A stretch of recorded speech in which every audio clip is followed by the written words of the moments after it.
So when I say AI, what's the first thing that comes to your mind? Terminator? iRobot? Any of those science fiction movies on humanoid robots, maybe? Well, if it did, that's actually not too far from what I thought of AI when I joined college about 2.5 years ago. So at that time, I had this amazing dream that I'm going to make a perfect robot, a perfect AI, that can be just like any of you or me. So it could be standing here giving the speech and you wouldn't even know it. But, well, you could say my understanding of AI was fairly limited to the movies I was watching at that time. But if you didn't think of any of these movies, that's actually great. Because you're already where I stand today, and that's after I've worked in the field for about a year. So if it's not what the science fiction movies show us, then what is AI?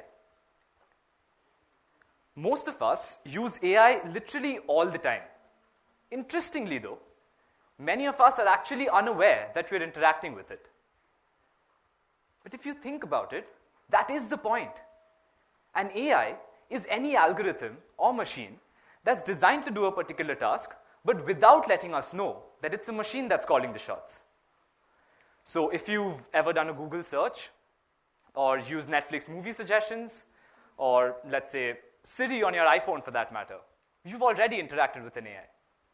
Yes, agreed. It is more visible in larger machines like self-driven cars or automated industrial robots. But we see that AI is actually not limited to just the movies.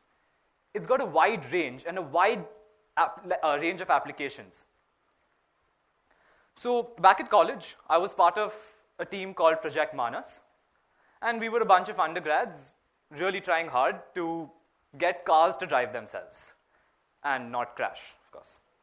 So we were taking part in a challenge organized by Mahindra to build India's first self-driven car. And I was part of the AI division.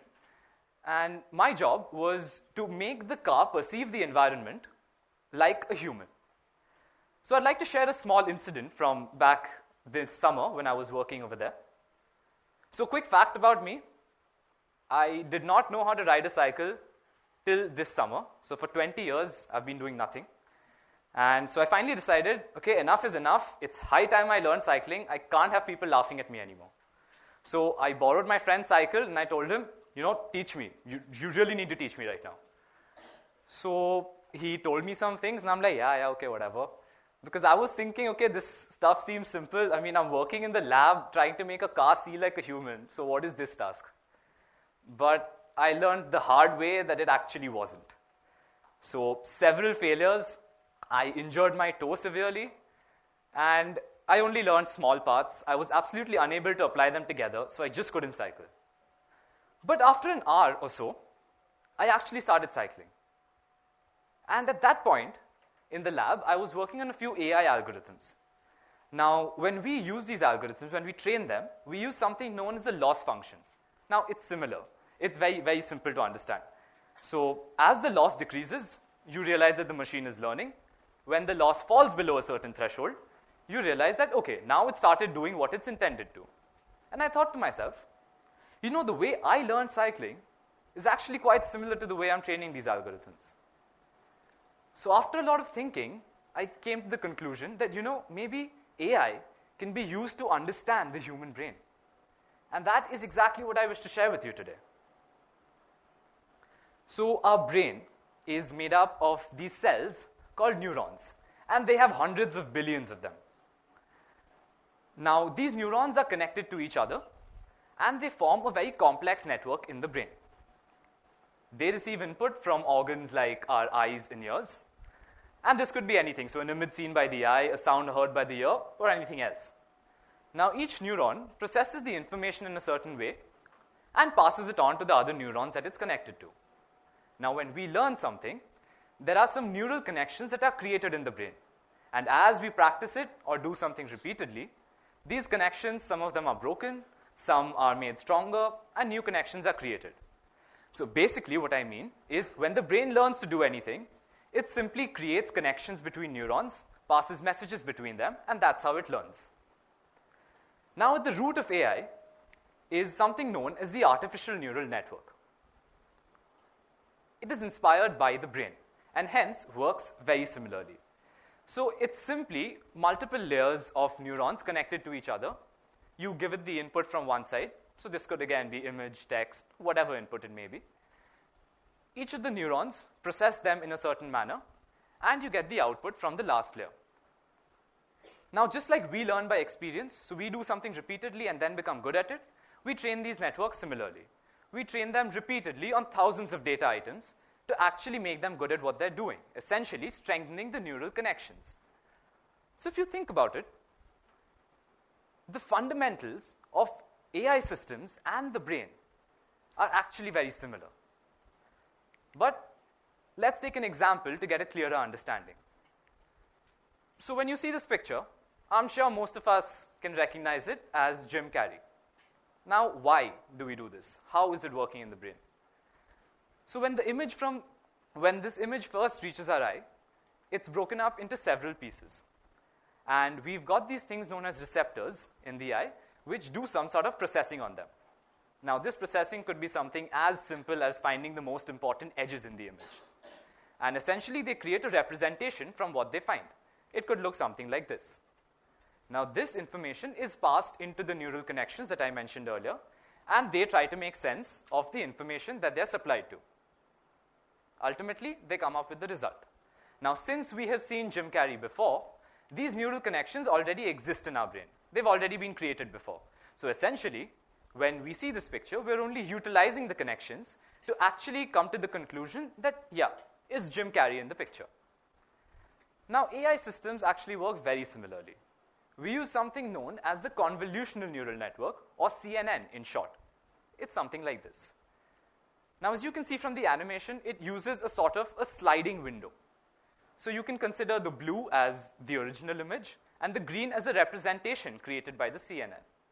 So essentially, if you think about it, when this window is sliding, it's actually focusing on small parts of the image. So it's sort of breaking it up into small parts, just like the eye does it. And then it processes these various parts to actually come up with some valuable information. Now, this is the first layer, the output of the first layer of a CNN, and something that I designed. The network does a very simple task. It's just supposed to identify if Jim Carrey is there in a picture or not. And as you see from this representation, although it might not exactly match the representation in case of the eye, both the systems follow fundamentally the same rule. You're first breaking it up into small parts, then you're processing them, creating representations, and encoding them with various information, and finally trying to make sense of this. So till now, what I explained were examples of how AI was inspired by the brain. So now that we've established the similarity between the two, let's dive into the actual interesting part. That's how AI can be used to decode the brain. So today, we use MRI scans to actually understand a lot about the brain. And doctors and neuroscientists all over the world are using this method to actually find out various things. One example is something known as the brain age. Now, the brain age is essentially just the level of maturity that your brain has reached. And this can often differ from your actual physical age. And that is essential because the difference between the brain age and your physical age can actually explain the onset of several medical conditions in the brain, like dementia. So I was recently reading a research paper on this, and I'd like to share its findings with you. So traditionally, if you analyze these scans, they need to be first pre-processed very heavily. And when I say pre-processed, I mean remove all non-brain tissues so we can focus just on the brain. Then they are analyzed by scientists, neuroscientists, doctors, and we finally arrive at a result. But with the advent of AI, there's actually a simpler method. So you just take the raw scan, throw it into an artificial neural network, and you get the same result. And the main point to be noted here is the first method takes about 24 hours. The AI method takes a few seconds. So essentially, if you see what's happening over here, is AI is enabling us to easily extract information from the brain, not go into all that hassle, ultimately come up with the same result, and allowing us to focus on more important problems like understanding the brain. Another interesting use of AI can be understood by considering the work of a psychologist. So what is he doing? He's using AI to create a model of the brain. He's teaching this model how to read, and what he intends to do is learn from the model how it is understanding the various characters, making sense out of it, and use this finding on people who have dyslexia. So essentially, he's trying to solve a problem in humans by doing experiments on an AI model. And this can be applied to any field. What I mean is AI can be used as a modeling tool for the brain, and we can conduct our own experiments to find out the various problems that occur. Now I come to the most exciting example of AI actually helping human brain development. And that is an algorithm called AlphaGo. AlphaGo was an algorithm designed by a company called DeepMind. Now this was designed to play the game of Go. Go is a very, very complex Chinese board game. Now when I say complex, I mean at any point of time, it has more number of legal moves than the number of atoms in the universe. So if the universe has about 10 to the power of 80 atoms, which is 1 followed by 80 zeros, Go at any point of time has a maximum of 10 to the power of 10,170 moves, which is 1 followed by 10,170 zeros. So I'm sure we understand why it's going to be unreasonable to design an algorithm that will try out all possible moves and then pick the best out of it.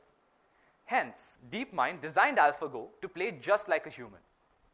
And that is very essential, because now that it works like a human, we can actually analyze its decision pathways to understand how decision-making goes on in our own brains. Now, when this algorithm was put up against the world champion Lee Sedol, it beat him 4 out of 5 times. In fact, in one of the games, in the 37th move that was played by AlphaGo, it completely baffled Lee, and he had no idea what to do. However, let's focus on the one game that Lee actually won. So in this game, in the 78th move, Lee played such a move that he, in turn, confused AlphaGo. And mind you, he confused an AI algorithm, which is a great accomplishment. So after the tournament, he expressed that through playing AlphaGo, he had actually been opened to new ideas, to be able to think creatively, and had a new insight into the game.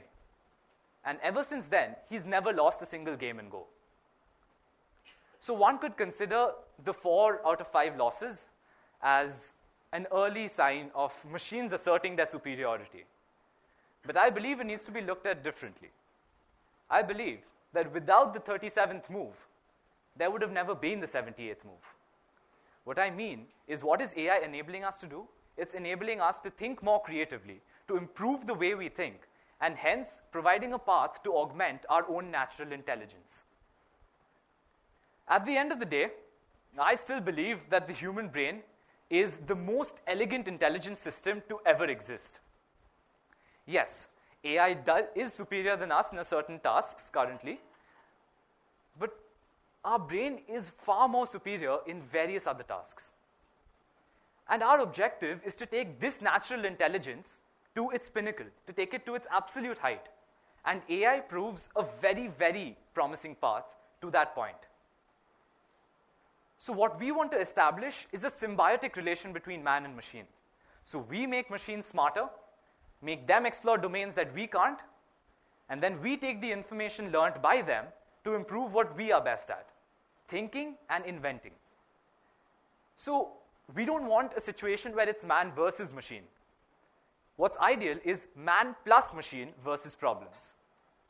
So if you think about it, when you invest in AI, you're technically investing in yourself. Thank you.